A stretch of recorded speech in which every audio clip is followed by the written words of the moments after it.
Madam কিংবা sir ডাকতেও মানা। নীতা ও মুকেশ আম্বানিকে একেবারে একটি ভিন্ন নামে ডাকেন বাড়ির চাকররা, যা শুনে চোখ কপালে উঠবে অনেকের। কেউ আবার মনে মনে ভাববেন, এত বড় পরিবারেও এমন হওয়া সম্ভব? চলুন তাহলে জেনে নেওয়া যাক কি সেই সম্বোধন। এশিয়া তথা বিশ্বের প্রভাবশালী এবং ধনী ব্যক্তিত্বদের মধ্যে একজন হলেন মুকেশ আম্বানি। সারা বিশ্ব জুড়েই ছড়িয়ে ছিটিয়ে রয়েছে তার ব্যবসা। বলাই বাহুল্য, মুকেশ আম্বানি এবং তার সম্পূর্ণ পরিবার একটি রাজকীয় এবং বিলাসবহুল জীবনযাত্রা অতিবাহিত করেন। প্রায়শই খবরের শিরোনামে থাকতে দেখা যায় তাদের।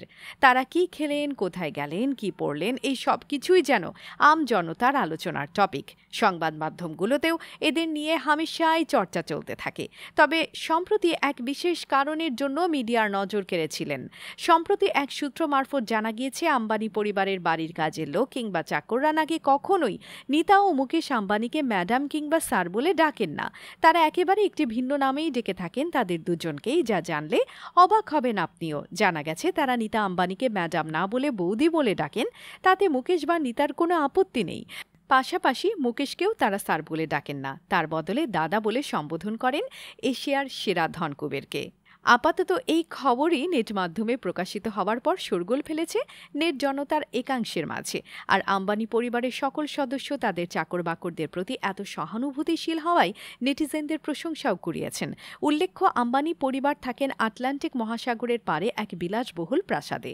পৃথিবীর সবচেয়ে দামি বাড়িগুলোর মধ্যে অন্যতম এটি, যার বাজার দর প্রায় ১৫০০ কোটি টাকা। এই বিলাসবহুল বাড়ির রক্ষণাবেক্ষণের জন্য কমপক্ষে ৬০০ জন কর্মী রয়েছে।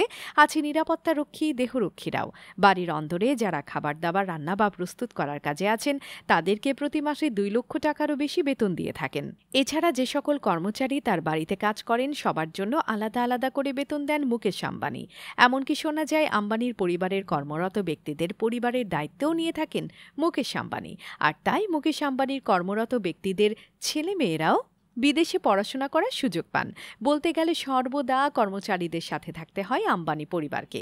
তাদের সমস্ত কাজও তারাই দেখাশোনা করেন। তারা একে অপরের সুখ দুঃখের অংশীদার, যে কারণে মুকেশ বা নীতা কেউই তাদের বাড়ির কর্মচারীদের কাজের লোকের ন্যায় দেখেন না। নিজেদের পরিবারের সদস্য বলেই মনে করেন আম্বানি পরিবার। আর এই সূত্রেই দাদা এবং বৌদি বলে ডাকেন তারা।